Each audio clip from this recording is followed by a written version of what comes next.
10वीं विज्ञान में अपन नया चैप्टर स्टार्ट किए थे, ताप और ऊष्मा। तो ताप के बारे में बताया था मैं, किसी वस्तु की गर्माहट, गर्मी या उसकी ठंडकता का जो मापन है, जो मापते हैं, वो ताप कहलाता है। और ताप को मापने के लिए सूत्र बताया था। ताप को मापने के 3 मात्रक बताया था, अंश फारेनहाइट, अंश सेल्सियस और केल्विन। जैसे हम लंबाई को मीटर में भी नापते हैं, सेंटीमीटर भी मापते हैं, फुट में भी मापते हैं। मापने के अलग अलग तरीके होते हैं, मात्रक के नाम से जाने जाते हैं। तो ताप को मापने के 3 मात्रक हैं, फारेनहाइट, सेल्सियस और केल्विन। इन तीनों में मैं सवाल बनाने के लिए संबंध बताया था, जिसको याद कर लेना बोला था। F-32/9 बराबर C/5 बराबर K-273/5। ये सूत्र आपको याद करने हैं, इसकी मदद से सवाल बनेंगे। कैसे सवाल बनेंगे? जैसे कि आपका प्रश्न दे दिया 25 अंश सेल्सियस ताप को फारेनहाइट में बदलना है। 25 अंश सेल्सियस ताप को किस में बदलना है? सेल्सियस ताप को फारेनहाइट में। तो सूत्र में मैं इन दोनों को लूंगा, सेल्सियस और फारेनहाइट को। तो ये सूत्र लिखेंगे, ठीक है, समझ लीजिए, नोट करने की जरूरत नहीं, सवाल में पिछले क्लास में करवा चुका हूं, यहाँ रिपीट कर रहा हूं। F-32/9 बराबर C/5। अब C का मान हम 25 रखेंगे। F-32/9 बराबर C का मान 25 रखेंगे बटा 5। कट जाएगा 5 एकम 5, 5 हम 25। क्रिया गुणा कर दीजिए। F-32 का गुणा 1 से होगा तो वही आएगा, और 9 का गुणा 5 से होगा तो 45 आएगा। तो F बराबर हो गया 45 धन 32, ऋण का पक्षांतर धन, 45 धन 32। तो F बराबर हो गया 45 और 32 को जोड़ेंगे तो बेटा आएगा 77। अब उत्तर लिख देंगे आखिरी में। अतः 25 अंश सेल्सियस होगा आपका 77 अंश फारेनहाइट के बराबर होगा। इस प्रकार से आप लोगों को मान ज्ञात करना रहता है, ठीक है। ऐसे ही मान लो बोल दिया कि आप लोग 100 फारेनहाइट को केल्विन में बदलिए, केल्विन में बदलना है। 100 फारेनहाइट ताप को केल्विन में बदलना है, मतलब ये सूत्र में इन दोनों को लूंगा बेटा, फारेनहाइट और केल्विन। तो जब मैं आऊंगा तो ये हम जानते हैं करके ये सूत्र लिख लिए। अब इसलिए करके सूत्र में जो जरूरत के पद हैं उसको ले लीजिए।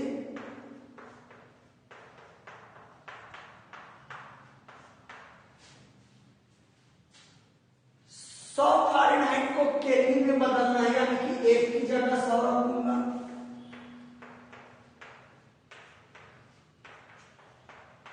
केल्विन 273/5 होगा। F की जगह 100 रख दिया। 100 में 32 घटाऊंगा तो 68 आएगा। केल्विन 273/5। तिर्यक गुणा कर दो। 9 का गुणा होगा केल्विन 273 से और 68 का गुणा होगा 5 से। पक्षांतर करके हमने गुणा कर लिए, क्लियर कट आपका। तो इस तरफ मिटा देते हैं। तो 9 के ऋण 9 दिया 27 का 7, क्लियर है।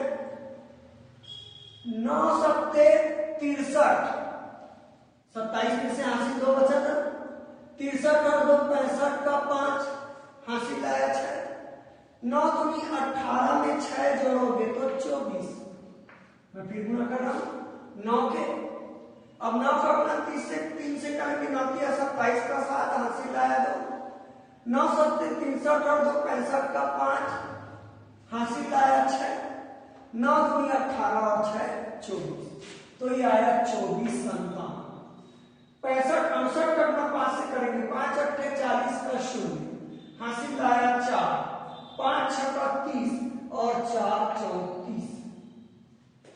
ठीक है, तो 9 के बराबर पक्षांतर कर लो, 340 धन 2457। मैं जो सवाल बना रहा हूं आपके बुक में नहीं है, ऐसा बदलने को आया तो किस प्रकार आप हल करेंगे ये मैं समझा रहा हूं, आप अच्छे से समझ के रखिए, रखने की जरूरत नहीं है। ठीक है, तो 9 के बराबर ये दोनों जोड़ेंगे अपन, तो 2457 में बेटा 340 जुड़ेगा, 7 5 4 9 4 3 7 और 2, ये आ गया 2797। तो के बराबर हो गया 2797 बटा 9। अब भाग देंगे बेटा उसको, पक्षांतर कर दिया 9 का, तो 2797 में ये काम है, 9 से भाग दूंगा, 9 दूनी 18, 9 तिया 27, कटमट हो गया। 9 को उतारेंगे, शून्य बार जाएगा, 9 शून्य 0, 9 भाग में आता होगा, उम्मीद है आपको 10वीं हो। 7 सॉरी बेटा मैं बाद में गलती कर रहा हूँ, 9 को उतारे तो एक बार जाएगा, शून्य बार नहीं जाएगा, 9 1 9। अब 7 को उतारिए, अब नहीं जाएगा, 7 छोटी राशि है, छोटी संख्या है, तो शून्य बार जाएगा। अब दशमलव लगाओगे, शून्य आएगा, 9 1 9, 9 2 18, 9 3 27, 9 4 36, 9 5 45, 9 6 54, 9 7 63, 9 8 72, तो 7 आएगा, 63 इतना आया बेटा। तो आपका जवाब आ जाएगा के बराबर 310.7। अब उत्तर लिखेंगे, अतः 100 अंश फ़ारेनहाइट बराबर होगा 310.7 केल्विन। तो इस प्रकार से आपको सवाल बनाना है। मैं फिर बोल रहा हूं कि सवाल बना रहे हो, आपके बुक में नहीं है, मैं एक एग्जाम्पल के तौर पे आपको फिर से समझाया करके क्लास को कि ऐसे आप लोग सवाल हल करेंगे। तो बाकी आप लोगों के बुक के सवाल मैं पिछले क्लास में बताया था। तो ताप का बता दिया कि किसी वस्तु की गर्माहट या ठंडकता का मापन ही ताप है। अब हम बात करेंगे बेटा ऊष्मा क्या है। ऊष्मा क्या है? तो ऊष्मा बेटा ऊर्जा का एक रूप है, 9वीं में ऊर्जा पढ़े होंगे, कार्य करने की क्षमता को ऊर्जा कहते हैं। तो ऊष्मा ऊर्जा का एक रूप है, ठीक है ना। किसी वस्तु में स्थित ऊर्जा की वह मात्रा जो उसकी गर्माहट का हमको एहसास दिलाता है, ऊष्मा कहलाता है। गर्माहट का एहसास दिलाता है वो ऊष्मा है, और गर्माहट को नापते हैं वो ताप है। ठीक है आप लोगों का। तो आप लोगों को प्रश्न करना है ऊष्मा क्या है। आपका प्रश्न होगा ऊष्मा क्या है, इसका जवाब मैं बता रहा हूं। आंसर में ऊष्मा करके टॉपिक कर लेंगे और लिखेंगे ऊष्मा ऊर्जा का एक रूप है,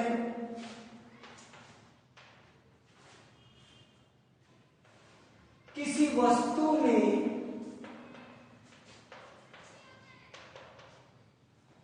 उपस्थित ऊर्जा की वह मात्रा, उपस्थित वह ऊर्जा जो वस्तु की गर्माहट का एहसास दिलाता है, एहसास दिलाता है, ऊर्जा ऊष्मा कहलाता है।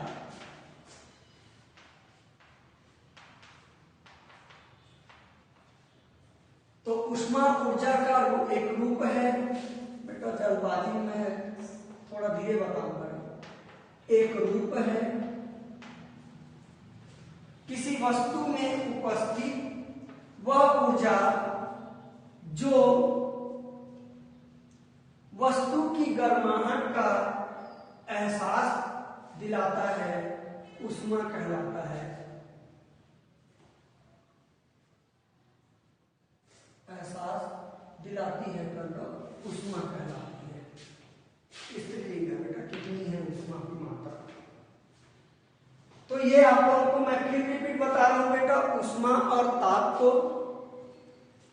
ताप क्या बताया? किसी वस्तु की गर्माहट या ठंडकता को मापना ताप है, और ऊर्जा का वह मान जिसके कारण वस्तु की गर्माहट का पता चलता है ऊष्मा है। तो आप लोगों के मैंने ऊष्मा की परिभाषा बता दी। इसका मात्रक कैलोरी होता है बेटा, मतलब इसको किसमें मापते हैं? तो इसका मात्रक होता है कैलोरी या जूल।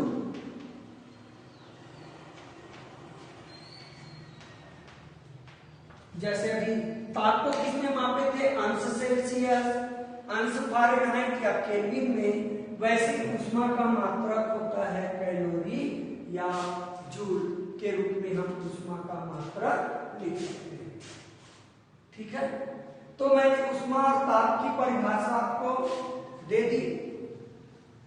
अब हम बात करेंगे बेटा कि ऊष्मा का संचरण कैसे होता है। ऊष्मा का संचरण होता है बेटा, संचरण मतलब एक स्थान से दूसरे स्थान पर जाना। ऊष्मा एक स्थान से दूसरे स्थान तक कैसे जाती है? तो ऊष्मा का संचरण, तो ऊष्मा एक स्थान से दूसरे स्थान तक जो जाती है उसको संचरण बोलते हैं।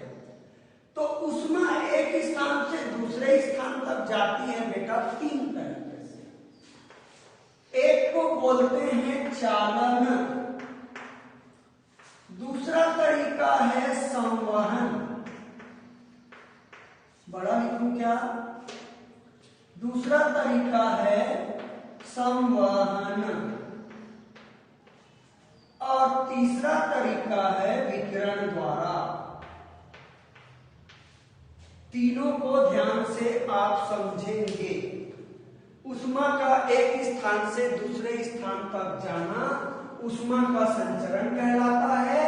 ऊष्मा के संचरण की तीन विधियां हैं, पहला चालन, दूसरा संवहन और तीसरा विकिरण। अब हम बात करेंगे चालन की। तो आप लोग घरों में देखे होंगे, आपके घर में चिमटा होता है, शायद लोहे का होता है, स्टील का होता है, जो भी है। यदि आप लोग चिमटा को पकड़े रहें और उसके एक सिरे को आग में डाल दें तो आपको समझ में आ जाएगा कि चिमटा को आपको कुछ देर बाद छोड़ना पड़ेगा। क्यों? चिमटा के एक सिरे को आपने आग में डाल दिए तो आग यानी कि गर्मी है, उसमें ऊष्मा है, ऊष्मा के कारण ही आग में गर्मी है। ऊष्मा वह ऊर्जा है जो गर्माहट बताता है आपका। तो आग मतलब जो कि ऊष्मा के कारण है, तो ऊष्मा है, आग से आपके कहां पहुंच गए? चिमटा में। और चिमटा से चलते हुए आपके हाथ तक पहुंच गए। किसके द्वारा चला? वो लोहे की चिमटा से चलता हुआ आपके हाथ तक पहुंच गया। तो जैसे ही आपके हाथ में गर्मी होगी, आपका हाथ जलेगा, आप छोड़ दोगे।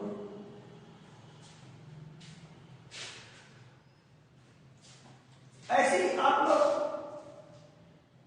देखे होंगे कि आप लोगों के यहाँ जो रोटी बनाने के तवे होते हैं उसमें लकड़ी का हत्था लगा होता है। क्यों? जो तवा है वो लोहे का बना है बेटा, तो लोहे के एक हिस्से को ऊष्मा देंगे तो वो लोहे के पूरे भाग में फैल जाता है। लकड़ी का हत्था कुचालक होता है, तो लकड़ी के हत्थे के कारण आपका हाथ जलता नहीं है। ये छोटे छोटे एग्जाम्पल है। तो सबसे पहले मैं ये बता दूं बेटा, ऊष्मा का, ये मैं थोड़ी देर में और आऊंगा, ऊष्मा का संचरण क्यों होता है? यदि दो अलग अलग स्थान का ताप कम और ज्यादा है या और यहां ज्यादा ताप है। दो स्थानों का ताप अलग अलग है और उन दो स्थानों को आपस में संपर्क में ले आए तो उष्मा का प्रवाह होता है बेटा अधिक ताप से कम ताप की ओर होने लगता है, जब तक कि दोनों वस्तुओं के ताप एक समान न हो जाएं। ये ठीक वैसे ही है जैसे एक खाली बाल्टी और एक पानी से भरी हुई बाल्टी को हम आपस में जोड़ देते हैं। मान लीजिए एक खाली बाल्टी और एक भरी पानी से भरी हुई बाल्टी को हम आपस में जोड़ देते हैं, तो आप लोग देखेंगे कि यहां का जल है वो यहां से होते हुए खाली बाल्टी में चला जाएगा। क्या आप सोच सकते हैं कि ये पूरा जल पूरा इसमें चला जाएगा कि दोनों में थोड़ा थोड़ा रहेगा? मेरे ख्याल से दोनों में थोड़ा थोड़ा रहेगा। कैसे थोड़ा थोड़ा? ये यहां जितने स्तर तक जल भरेगा उतना इसे यहां भरेगा। जब दोनों के जल का स्तर बराबर हो जाएगा तो जल का प्रवाह हो जाएगा। ऐसे ऊष्मा के मामले में होता है। दो वस्तु के अलग अलग ताप हैं, उनको संपर्क में लाएंगे तो ऊष्मा का प्रवाह एक वस्तु से दूसरे वस्तु की ओर होगा, गर्म वस्तु से ठंडी वस्तु की ओर होगा और ऊष्मा के प्रवाह तब तक होंगे जब दोनों के ताप एक समान ना हो जाए। मतलब ताप का अंतर है वो ऊष्मा के संचरण के लिए जवाबदार है, ऊष्मा प्रवाह के लिए जवाबदार है। ठीक है, तो मैंने चिमटा का एग्जांपल दिया। आपने चिमटा के एक सिरे को आग में रख दिए, दूसरे सिरे को आपने पकड़े हैं, तो जिस सिरे को आग में रखे वो पहले गर्म हो जाएगा, उसका तापमान अधिक हो जाएगा, और जिस सिरे को आप पकड़े हो वो ठंडा है, तो ऊष्मा का प्रवाह गर्म से ठंडे की ओर होगा। मतलब आग है, चिमटा से होते हुए आपके हाथ तक पहुंच जाएगा, ऊष्मा है, आपको गर्मी लगेगी और शायद आपका हाथ जलने भी लग जाएगा, चिमटा को छोड़ दोगे। तो ये जो तरीका है बेटा चालन है। किसी ठोस पदार्थ द्वारा ऊष्मा है एक कण से दूसरे कण तक प्रवाहित होते हुए उस पदार्थ के आखिरी सिरे तक पहुंच जाता है, इसको चालन कहते हैं। याद रखना बेटा, चालन में ठोस पदार्थ नहीं होता है और चालन में कण का प्रवाह नहीं होता। आपको पता है कि कोई पदार्थ छोटे छोटे कणों से मिलकर बने होते हैं, तो ऊष्मा है पहले इस कण में जाएगा, इस कण से चूंकि दोनों संपर्क में, ऊष्मा इसमें आएगा, फिर ऊष्मा इस कण में आएगा, फिर इसमें आएगा, फिर इसमें आएगा। तो चालन में ऊष्मा का प्रवाह ठोस में होता है चालन द्वारा, और इसमें ऊष्मा एक कण से दूसरे कण में जाता है, दूसरे से तीसरे में जाता है। ऐसा करते हुए ऊष्मा है पदार्थ के एक छोर से दूसरे छोर तक पहुंच जाता है।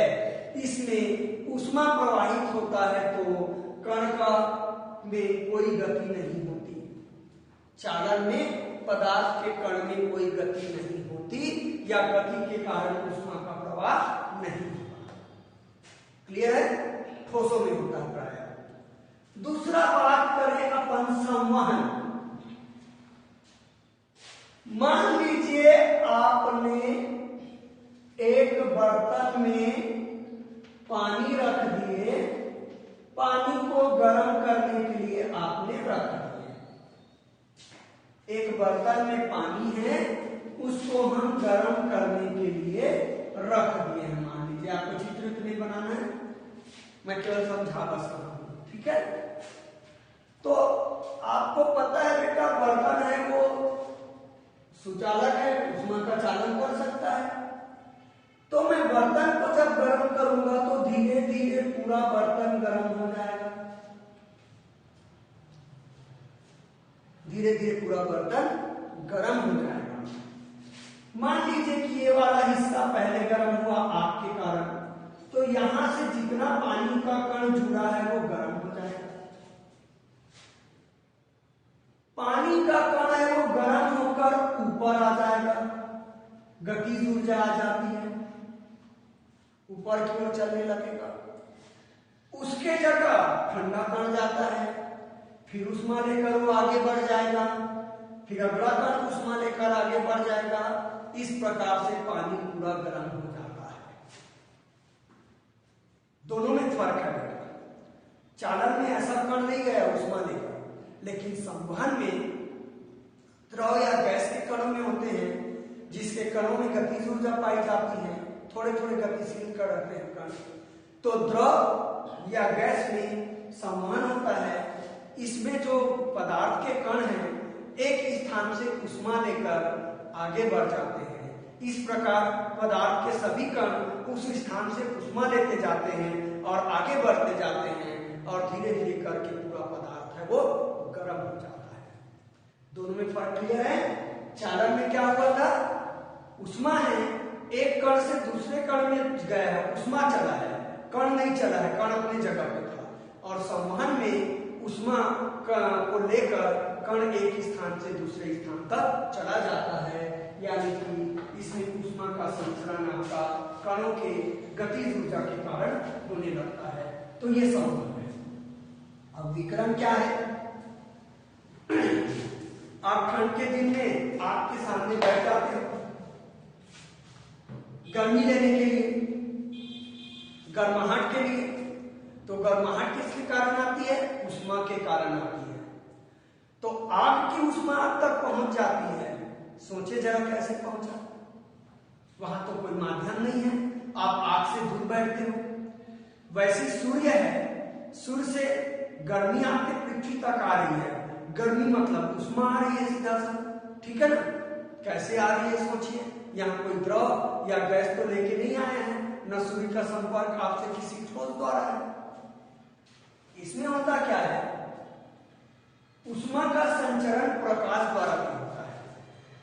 जब किसी वस्तु को ज्यादा गर्म करते हैं, मतलब उसको बहुत ज्यादा मात्रा में उष्मा दे दी जाती है, तो उससे प्रकाश ऊर्जा निकलने लगती है, प्रकाश किरणें निकलने लगती है। जैसे सूर्य बहुत ज्यादा गर्म है, वहां प्रकाश का उत्सर्जन हो रहा है, वो प्रकाश आपके पृथ्वी का कार्य है, और प्रकाश अपने साथ साथ उष्मा ऊर्जा ला रही है, ठीक है ना? तो यदि उष्मा का संचरण या उष्मा का एक स्थान से दूसरे स्थान तक जाना प्रकाश किरणों द्वारा होता है, तो इसको बोलते हैं विकिरण द्वारा उष्मा का संचरण, ठीक है? तो आपको पता है कि आप आग है तो आग के पास बैठे हो, आग से प्रकाश निकलती है, प्रकाश की से उष्मा है आपके शरीर तक चली जाती है। आग से दूर में रहोगे तो आपको कम गर्मी लगेगी, और आग के पास जाएंगे तो आपके शरीर में ज्यादा प्रकाश पड़ेगा आग से निकलने वाला, तो आपको ज्यादा गर्मी लगती है। क्लियर है आपका? तो ये उष्मा का संचरण यदि प्रकाश किरणों के कारण होता है, तो विकिरण उष्मा का संचरण में यदि एक कण उष्मा लेकर आगे बढ़ जाए, फिर दूसरा कण उष्मा लेकर चला जाए, तो इस प्रकार कणों द्वारा उष्मा का संचरण, कणों की गतिशीलता के कारण, तो ये संवहन, ये द्रव और गैस में होता है। और चालन किसमें होता है? ठोस। इसमें कणों का प्रवाह नहीं होता, कण अपनी जगह रहते हैं। चूंकि कण संपर्क में रहते हैं, तो उष्मा एक कण से फिर दूसरे कण में, फिर तीसरे कण में, इस प्रकार उष्मा एक स्थान से दूसरे स्थान तक जाते हैं। बिल्कुल क्लियर कर देना बेटा, चालन, संवहन और क्या विकिरण। मान लीजिए कि ये छोटे छोटे अंतर के कारण है, इस चैप्टर का सबसे कठिन प्रश्न है मान के चलिए, जबकि है इजी। क्लियर है आप लोग का? तो मैं कल लिखाऊंगा प्रश्न उत्तर को, आप लोग प्रश्न बस लिख लीजिए, उत्तर मैं कल लिखाऊंगा इसका, ठीक है? तो प्रश्न बनेगा उष्मा का संचरण क्या है, यह कितने प्रकार से होता है, कितने प्रकार से होता है, ये आप लोग प्रश्न बना लेंगे। उष्मा का संचरण क्या है, ये कितने प्रकार से होता है, मतलब उष्मा का संचरण कितने प्रकार के होते हैं। तो इसकी चर्चा अपन कल करेंगे, आज इतनी ही।